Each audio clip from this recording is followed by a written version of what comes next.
السلام عليكم ورحمة الله تعالى وبركاته. بسم الله الرحمن الرحيم. الحمد لله والصلاة والسلام على أشرف المرسلين وعلى آله وصحبه أجمعين. أما بعد. ബഹുമാനപ്പെട്ട ഉസ്താദുമാരെ, പ്രിയപ്പെട്ട മാതാപിതാക്കളെ, വിദ്യാർത്ഥികളെ, മഹ്ഫിലെ മീലാദി മുസ്തഫ മുഹമ്മദി സല്ലല്ലാഹു അലൈഹി വസല്ലം സമുചിതമായി കൊണ്ടാടുന്ന ഈ വേളയിൽ ഹബീബായ തങ്ങളെ കുറിച്ച് അല്പം പറഞ്ഞ് ഞാൻ അവസാനിപ്പിക്കാം. പരിശുദ്ധ ഇസ്ലാമിലെ മനുഷ്യർ ഒന്നാണ്. ജാതിയുടെയും വർഗത്തിന്റെയും വർണ്ണത്തിന്റെയും നിറത്തിന്റെയും പേരിൽ അതിർവരമ്പുള്ള കാലത്താണ് നമ്മൾ ഓരോരുത്തരും ജീവിച്ചു കൊണ്ടിരിക്കുന്നത്. കാലങ്ങൾക്ക് മുമ്പ് ഹബീബായ സല്ലല്ലാഹു അലൈഹി വസല്ലമ തങ്ങള് ഇത്തരം ജാതിയുടെയും വർഗത്തിന്റെയും അതിർവരമ്പുകൾ തകർത്തെറിഞ്ഞുകൊണ്ട് ഹബീബായ സല്ലല്ലാഹു അലൈഹി വസല്ലമ തങ്ങള് പ്രഖ്യാപിച്ച ഒരു പ്രഖ്യാപനമുണ്ട്.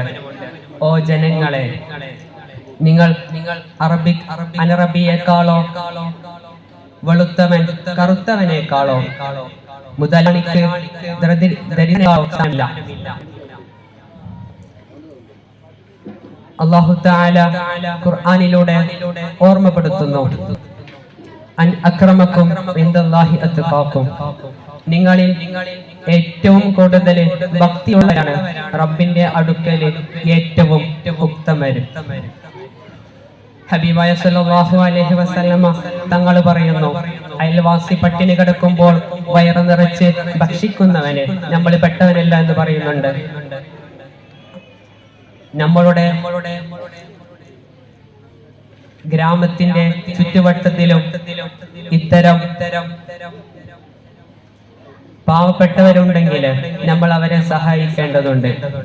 ഹബീബായ സല്ലല്ലാഹു അലൈഹി വസല്ലമ തങ്ങൾ ഒരിക്കൽ ഒരു വഴിയിലൂടെ നടന്നു പോകുമ്പോൾ എല്ലാ ദിവസവും ഒരു വൃദ്ധയായ ഒരു സ്ത്രീ ചണ്ടി ഹബീബായ സല്ലല്ലാഹു അലൈഹി വസല്ലമ തങ്ങളുടെ മുകളിലേക്ക് ഇടുമായിരുന്നു.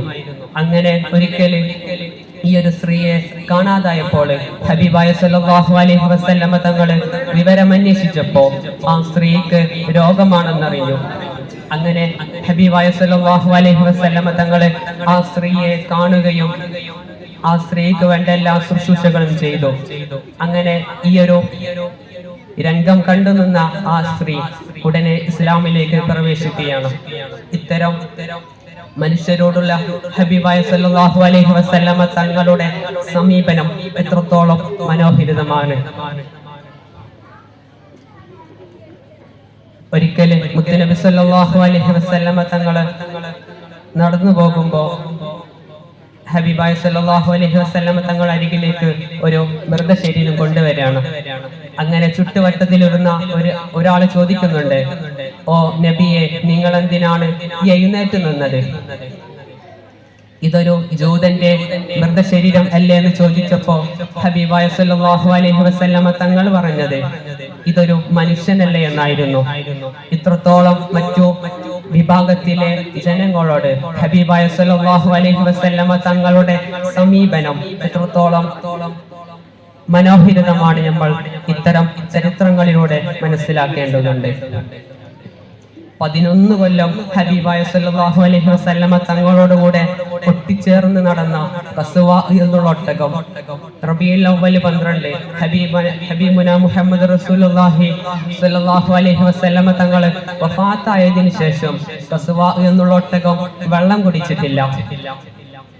ഹബീബായ സല്ലല്ലാഹു അലൈഹി വസല്ലമ തങ്ങൾ വഫാത്തായതിനു ശേഷം സ്വഹാബിമാരുടെ ചിന്തകളും അവരുടെ നടത്തത്തിലൊക്കെ ഒരു ദുഃഖമുണ്ടായിരുന്നു. ഹബീബായ സല്ലല്ലാഹു അലൈഹി വസല്ലമ തങ്ങളെ കാണാത്ത കണ്ണെന്തിനെന്ന് പറഞ്ഞ് 2 കണ്ണും കുത്തിപ്പൊട്ടിച്ചവരുണ്ട്. ബിലാൽ റളിയല്ലാഹു അൻഹു മദീന വിട്ടുപോയി.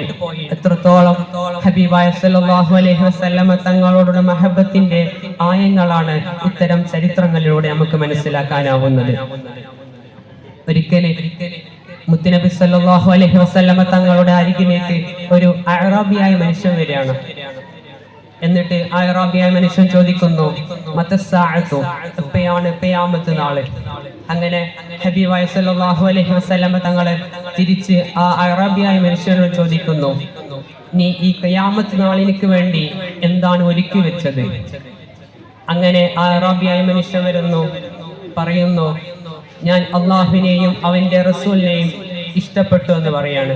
അപ്പോ നബി തങ്ങൾ പറഞ്ഞു, നീ ഇപ്പൊ ഇഷ്ടവെച്ചവരോട് കൂടിയാണ് നീ എന്ന് പറഞ്ഞു. അത്രത്തോളം ഹബീബായ സല്ലല്ലാഹു അലൈഹി വസല്ലമ തങ്ങളെ മഹബ്ബത്ത് വെക്കുക എന്നുള്ളത് വലിയൊരു പുണ്യമുള്ള കാര്യമാണ്. അല്ലാഹു തആല ഈ ഒരു ഒരുമിച്ച് കൂടൽ അല്ലാഹു തആല സ്വീകരിക്കുമാറാവട്ടെ. ഹബീബായ സല്ലല്ലാഹു അലൈഹി വസല്ലമ തങ്ങളോട് കൂടെ സ്വർഗ്ഗത്തിൽ ഒരുമിച്ച് കൂടുവാൻ അല്ലാഹു തആല നമുക്കെല്ലാവർക്കും തൗഫീഖ് നൽകുമാറാവട്ടെ. വആഖിറു ദഅവാന അൽഹംദുലില്ലാഹി റബ്ബിൽ ആലമീൻ. ഞാൻ എൻ്റെ പ്രസംഗം നിർത്തുന്നു. അസ്സലാമു അലൈക്കും വറഹ്മത്തുള്ളാഹി.